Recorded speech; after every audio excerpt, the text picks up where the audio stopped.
안녕하세요. 행복한 하루입니다. 화장품을 구매할 때 1차 포장 용기, 또 2차 포장 용기에 빼곡하게 들이찬 글씨를 접하게 됩니다. 화장품에는 왜 이렇게 쓸 것이 많을까요? 또 어떤 것을 주의해야 하는지 지난 1회 정기시험 특별시험 단답형 시험 문항 분석을 토대로 좀 더 살펴봐야 할 부분 위주로 강의할까 합니다. 지난 1회 정기시험 특별시험 40개 단답형 문항 중에서 화장품의 기재사항은 8문항으로 상당히 높은 비율로 출제가 되었었는데요. 제10조 화장품의 기재사항 관련돼서 어떤 법령 내에서 출제가 되었는지 잠깐 살펴보도록 하겠습니다. 화장품 기재사항 8문제 중에서 정기시험, 특별시험에서 각각 4문제씩 출제가 되었죠. 50대 50으로 출제가 되었는데요. 이번에도 2회에서도 한 4문제 정도 출제가 되지 않을까 조심스럽게 생각해 봅니다. 그리고 별표와 관련된 부분에서 75%가 출제되었습니다. 시행규칙 별표는 1에서 7까지 나와 있는데요. 그 중에서 별표 3과 4에서 집중적으로 출제된 것을 확인할 수 있었습니다. 이번 강의에서는 별표 3, 4, 5에서 출제가 되지 않은 부분 위주에서 나올 법한 부분들 한번 살펴보도록 하겠습니다. 별표 3은 화장품의 유형과 사용 시 주의사항에 대해서 정하고 있습니다. 화장품의 유형은 13가지 유형으로 나누죠. 그리고 사용 시 주의사항은 공통사항과 제품군에 따라서 15가지의 개별사항으로 분류하여 정하고 있는데요. 그 중에서 이제 원료에 관련된 일부 그 개별시 주의사항에 대해서 살펴보도록 하겠습니다. 외음부 세정제, 또 손발의 피부 연화 제품, 또 연모제에 공통적으로 그 사용시 주의사항이 필요한 원료가 있습니다. 이 원료는 무엇일까요? 프로필렌 그리콜입니다. 프로필렌 그리콜은 그 화학적 구조 내에 OH기, 즉 수상기가 붙어 있는 그런 화학 구조를 갖고 있는데요. 보습제로도 널리 알려져 있는 성분이죠. 또 냄새도 없고 또 산뜻한 사용감을 연출할 수 있어서 많이 애용이 됐었는데요. 하지만 그 피부 자극에 대한 부분들, 이런 부작용에 대한 부분들이 우려가 있기 때문에 이 특정 제품군에서 이 원료를 사용할 경우에 사용상 주의사항이 필요합니다. 외음부 세정제 그리고 손발의 피부 연화 제품에서는 공통적으로 이 원료를 함유하고 있을 경우에 이 성분에 과민하거나 알레르기 병력이 있는 사람은 신중히 사용할 것이라는 주의사항 문구를 넣어야 하고요. 연모제 역시 마찬가지의 그런 유사 주의 문구가 필요합니다. 화장품에는 가연성 LPG와 같은 고압가스를 사용하는 제품이 많은데요. 헤어스프레이, 스프레이 타입의 데오도란트라든지 무스 이런 것들이 있죠. 이러한 것들은 에어로졸군의 제품군들인데요. 고압가스를 사용하는 에어로졸 제품, 어떠한 사용상 주의사항이 있는지 숫자 위주로 문제를 한번 맞춰 볼까 합니다. 자, 먼저 같은 부위에 연속해서 몇 초, 3초 이상 분사하지 말 것이라는 사용상 주의사항 문구가 필요하고요. 또 가능하면 인체에서 20cm 이상 떨어져서 사용할 것. 그리고 보관 및 취급상 주의사항을 보면은 섭씨 몇 도요? 40도씨 이상의 장소 또는 밀폐된 장소에 보관하지 말 것이라는 사용상 주의사항 문구가 필요합니다. 나머지 부분도 읽어보시고요. 하나 더, 또 고압가스를 사용하지는 않지만 분무형 타입의 자외선 차단제가 있습니다. 이것은 얼굴에 직접 분사하지 말고 손에 덜어서 얼굴에 바를 것이라는 사용상 주의사항 문구가 필요합니다. 통상적으로 이 분무 타입이나 이렇게 에어졸 타입으로 되어 있는 것들은 전 개인적으로 추천을 하고 있지 않은데요. 이런 흡입에 대한 그런 독성의 가능성 부분들이 항상 내재되어 있기 때문이죠. 되도록이면은 손에 덜어서 쓰거나 또 반드시 얼굴이나 코나 입 쪽으로 분사해 가지고 흡입하는 경우는 좀 적었으면 하는 바람이 있습니다. 피부의 털은 인체를 보호하기 위한 피부의 부속기관 중에 하나죠. 제모제는 이러한 인체의 털을 제거하는 기능을 가진 제품입니다. 인체의 털, 즉 채모를 제거하는 기능을 가진 제품 많이 들어보셨죠? 바로 기능성 화장품입니다. 채모를 제거하는 기능을 가진 기능성 화장품, 이 제모제는 식약처가 지정하는 성분 한 가지를 포함하고 있는데요. 바로 치오글리콜산입니다. 따라서 이 제모제의 사용 시 주의사항은 치오글리콜산, 즉 전성분 표기명으로 치오글라이콜릭 액시드를 함유한 제품에만 표시하도록 되어 있습니다. 이 사용 시 주의사항은 가, 나, 다, 목 등 굉장히 많은 부분이 있는데요. 그 중에 그 나목을 살펴보도록 하겠습니다. 나목은 이 제품을 사용하는 동안 다음에 약이나 화장품을 사용하지 말라 되어 있는데요. 땀 발생 억제제, 안티퍼스퍼런트, 바로 약이죠. 의약 외품으로 분류되어 있는데요. 그리고 바로 향수입니다.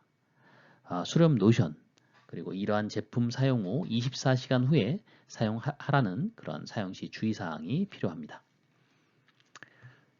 그리고 우측 상단에 채모를 제거하는 기능을 가진 제품의 성분 및 함량에 관련된 내용 기억하시나요? 성분명 치오글리콜산 80%짜리 함량은 치오글리콜산으로 3.0에서 4.5% 사이죠. 이 함량을 포함하고 있는 이 제품은 자료제치 생략되는 그런 기능성 화장품의 성분이 되겠죠. pH 범위는 7.0에서 7.0 이상에서 12.7 미만이고요. 제형은 해당되는 제형은 액체, 크림제, 로션제, 에어로졸제의 하나입니다. 제품의 효능 효과는 제모, 즉 채모의 제거로 써야 되겠죠. 별표사 화장품의 포장과 관련된 부분이죠. 표시 기준 및 표시 방법입니다. 별표사는 1호부터 7호까지 굉장히 많은 부분이 나와 있는데요. 그 중에 제2호 영업자의 상호 및 주소입니다. 이 부분에서 제 과목 부분 반품과 교환과 관련된 내용이 이번 특별시험 단답형 문항으로 출제된 것으로 알고 있는데요. 영업자 주소는 등록 필증, 신고 필증, 등록은 영업자 중에서 화장품 제조업자와 책임 판매업자가 등록을 해야 되죠. 그리고 맞춤형 화장품 판매업자는 신고를 하게 돼 있죠. 그래서 각각 등록 필증, 신고 필증을 받는데요. 거기에 소재지 또는 반품 교환 업무를 대표하는 소재지를 기재에 표시해야 합니다. 나목은 화장품 제조업자, 책임 판매업자, 맞춤형 화장품 판매업자, 바로 영업자죠. 각각 구분해서 기재 표시해야 되죠. 각각의 업자의 업자가 다른 경우에 그렇게 표시해야 되고요. 만약에 동일 업자인 경우에는 뭐 각각 쓸 필요가 없지요. 그냥 한꺼번에 기재 표시할 수 있겠죠. 그리고 공정별로 2개 이상, 즉 일부 공정을 나눠서 할 수도 있겠죠.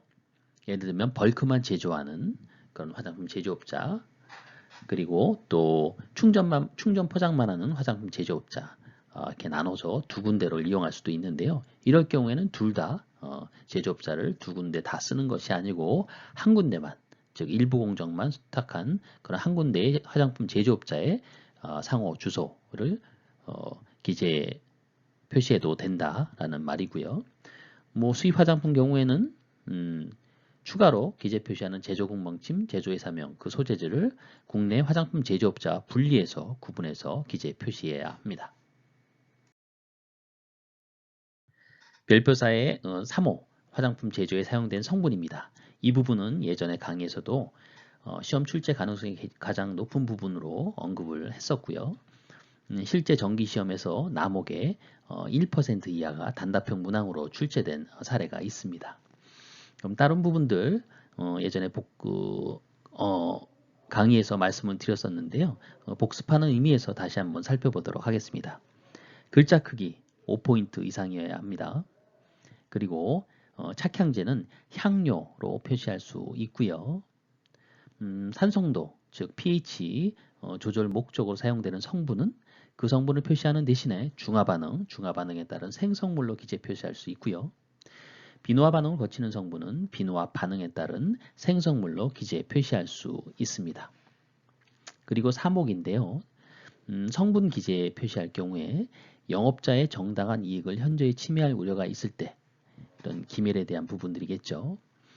영업자는 식약처장에게 그 근거 자료를 제출해야 되고요. 식약처장이 정당한 이익을 침해할 우려가 있다라고 인정할 경우에는 그 성분명 대신에 기타 성분으로 기재 표시할 수 있습니다. 4호 내용물의 용량 또는 중량입니다. 화장품의 1차 포장 또는 2차 포장의 무게가 포함하지 않는 용량, 중량을 기재에 표시해야 되는데요. 화장비누 같은 경우에는 그 수분을 포함한 중량과 그리고 수분을 포함하지 않은 건조 중량을 함께 기재에 표시해야 합니다. 제조번호입니다. 제조번호는 그 개봉 후 사용 기간인 경우에 병행 표기해야 될 부분이 있죠. 바로 제조 연월입니다. 하지만 맞춤형 화장품 같은 경우에는 제조 연월이 아니고 혼합 소분일이죠. 그리고 6호 사용기한 또는 개봉 후 사용기간입니다. 본 심벌 마크, 개봉 후 사용기간과 관련된 내용이죠. 이 심벌 마크에 12M이 적혀 있으면 개봉 후 사용기간이 12개월 이내인 제품임을 의미하는 것이죠.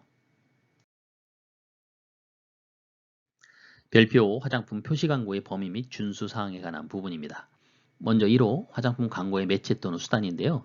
신문, 방송, 잡지나 전단, 팜플렛, 인터넷, 포스터 등등 다양한 매체 또는 수단이 있죠. 그 중에 3호 자기 상품은 바로 화장품 광고 매체 또는 수단에 포함되지 않습니다.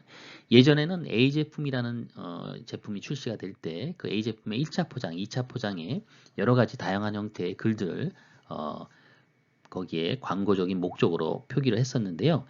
이때는 이 자기 상품도 광고의 매체 또는 수단이 될 수 있었죠. 하지만 법이 개정이 되면서 이 자기 상품에는 광고의 매체 또는 수단이 될 수 없다라고 정하고 있고요. 자기 상품 위에 다른 상품의 포장에는 이 광고의 매체 또는 수단이 될 수가 있습니다.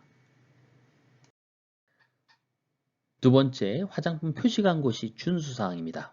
감옥부터 감옥까지 굉장히 많은 준수사항이 있는데요. 그 중에 감옥은 화장품 광고 시 가장 많이 위반이 되는 사항입니다. 의약품으로 잘못 인식할 우려가 있는 내용이나 제품 명칭, 효능 효과 등에 대한 표시 광고하지 말 것. 예를 들면 피부재생, 아주 대표적인 위반 사례죠. 그리고 진피와 관련된 표현 등등 여러 가지가 있습니다. 저는 다목 부분을 다시 좀 주의 깊게 말씀드리고자 하는데요. 의사, 치과의사, 한의사, 약사의 의료기관 다 의학 계통의 그런 부분이죠. 그리고 그 밖에자라는 건 할랄 화장품, 천연 화장품, 유기농 화장품 등을 인증 보증하는 기관인데 식약처장이 정하는 기관은 제외하는 거죠. 식약처장이 정하는 기관인 경우 제외하고요. 이러한 기관에서 지정, 공인, 추천, 지도, 연구개발 또는 사용하고 있다는 내용이나 이를 암시하는 등의 표시 광고를 하지 말아야 합니다. 여기 지정공인, 추천, 지도, 연구개발 이 부분 잘 기억하시면 좋을 것 같고요. 계속해서 과목입니다. 경쟁 상품과 비교하는 표시 광고. 이럴 경우에는 반드시 비교 대상 및 기준을 분명히 밝히고 객관적으로 확인될 수 있는 사항만을 표시 광고해야 합니다. 그리고 배타성을 띤 어떤 표현이요? 최고 또는 최상 등 절대적인 표현은 표시 광고를 하지 말아야 합니다. 추가적으로 가장 많이 광고 쪽에 부당한 광고로 걸리는 부분이 바로 3목입니다. 사실과 다르거나 부분적으로 사실이라고 하더라도 전체적으로 보아 소비자가 잘못 인식할 우려가 있는 표시 광고, 소비자를 속이거나 소비자가 속을 우려가 있는 표시 광고를 하지 말아야 합니다. 말이 참 애매모호하죠. 참고로 알고 계시고요. 나머지 차, 과목도 어떤 내용인지 한번 좀 살펴봤으면 좋겠습니다. 화장법 시행규칙 별표 1부터 7 중에 3, 4, 5 부분 집중적으로 한 번 더 살펴보았는데요. 이쪽 부분에서 단답형 또 선대형 문제 나오면 꼭 풀 수 있겠죠. 다시 한번 세심히 한번 살펴보시고요. 지금까지 행복한 하루 맞춤 화복이었습니다. 감사합니다.